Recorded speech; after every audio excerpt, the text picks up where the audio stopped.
What's up, guys? It's Tanner from Everything Outdoors, and today I'm going to be showing you how to tie a drop shot rig. Now, for the ones that don't know what a drop shot rig is it's a way to get a soft plastic as high off the ground as you want it to, and keep it at that level in the water at all times, basically.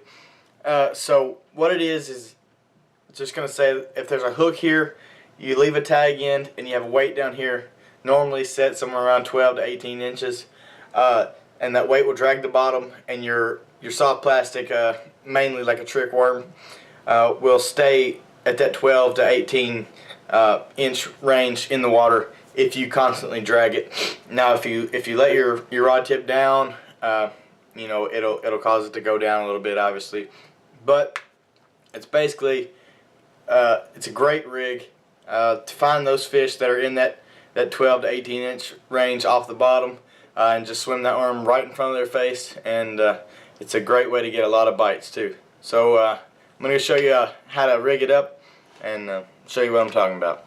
Alright guys, so this is a drop shot rig that I already have rigged up just to show you.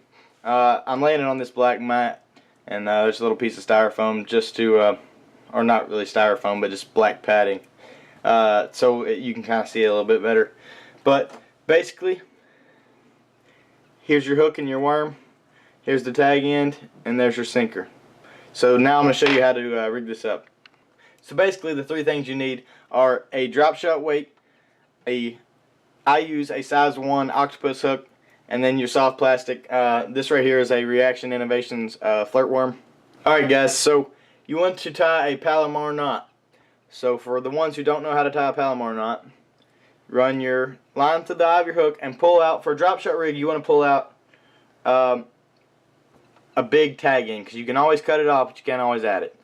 So pull off a good 24 inches.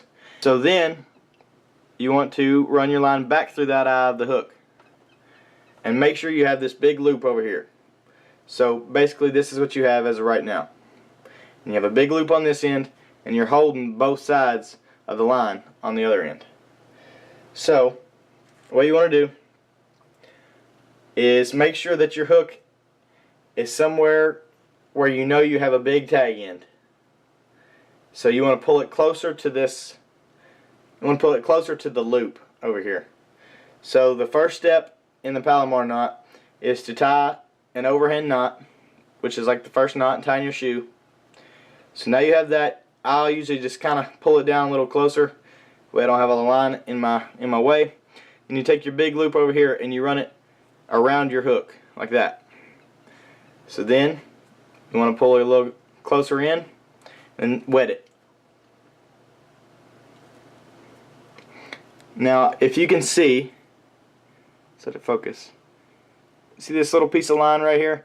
Now when you tie the Palomar, a lot of the times that little piece of line will get stuck on the back of that eye. So you just want to make sure that you get that line out of there and into the knot and tighten it up. So now what you have is this being your tag end, the bottom being your tag end, and your hook should stick straight out like that. If it doesn't, if you tie it and it's upside down, it's okay. What you want to do is, okay, we're going to say that normally sometimes you'll tie it and it'll mess up and it's sitting like this. So what you want to do is flip it up like this, flip it right side up, but you got to hold it and hold the line so the line doesn't twist. Take your tag end and run it down through the eye of that hook, and then pull it all the way through, and see, and then it'll flip it and it'll hold it out straight. So now that you have that, you have your octopus hook tied on, your drop shot hook tied on. So then you take your tag end and you want to figure out what lure you're going to be fishing. So if you want to fish this, say I wanted to fish this worm here, I would tie this about 12 to 18 inches off the bottom. But say, you know, that's not working, or I want to try something different and I want to throw this crawl. This really lifelike crawl. So what I would do is, if I had my hook here and had my crawl on it, I wouldn't.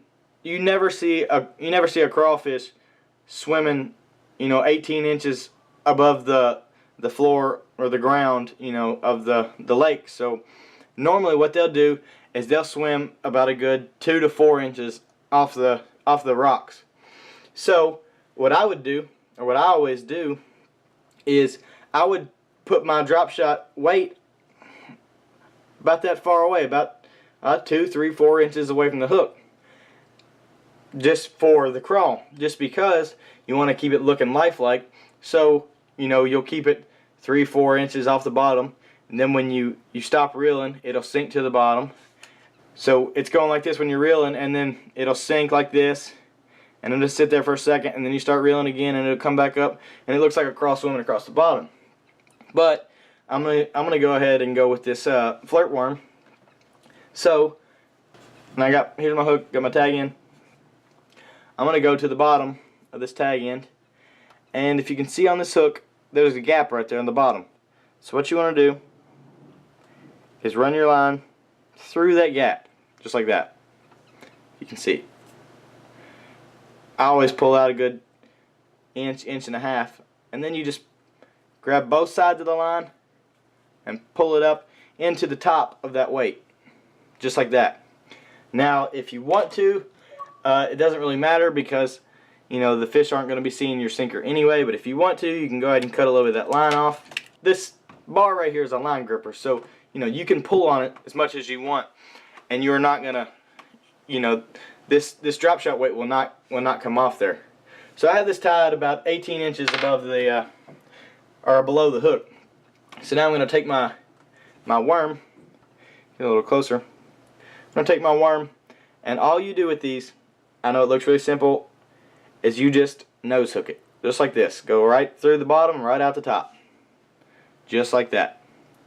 Now you're going to be thinking, oh well, I'm not going to catch any fish because they have to eat the whole worm, and they won't. Most people will think they'll miss the hook, but when the fish, say it's sitting like this, when the bass comes to get this worm, he just doesn't. A lot of the time he just won't grab a piece. He'll come up and he'll swallow all this. So when you feel your line running or whatever, or you feel it thump, if he jerks and takes the other way, you set the hook and you are going to get him. I promise. So that's basically how you rig it up. So just a little recap. Worm and hook go about 18 inches, 12 inches, 14, whatever you want. Put your drop shot weight on.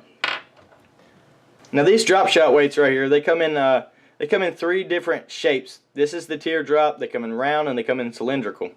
I like using the teardrop most of the time, but sometimes it will get hung up in rocks, and like when I'm around rocks and I'm throwing the drop shot, I will try the cylindrical, just because it's one size all the way up and down, so it won't get lodged in there as easy. So that's just a little extra tip for you. So there you go, guys. That's how to rig the drop shot. A few little tips and tricks for you. Don't forget to subscribe, comment if you have any questions. Comment and I'll get back to you. Like the video, give me a thumbs up. Follow me on Twitter. I have a Twitter page at Beginner Fishing. It's an easy way to keep up with the YouTube channel when I upload videos, and also I'll be posting some tips and tricks of bass fishing. So follow me on Twitter at Beginner Fishing. So go try this rig out, guys. Let me know how it works for you. Stay tuned, and we'll see you guys later.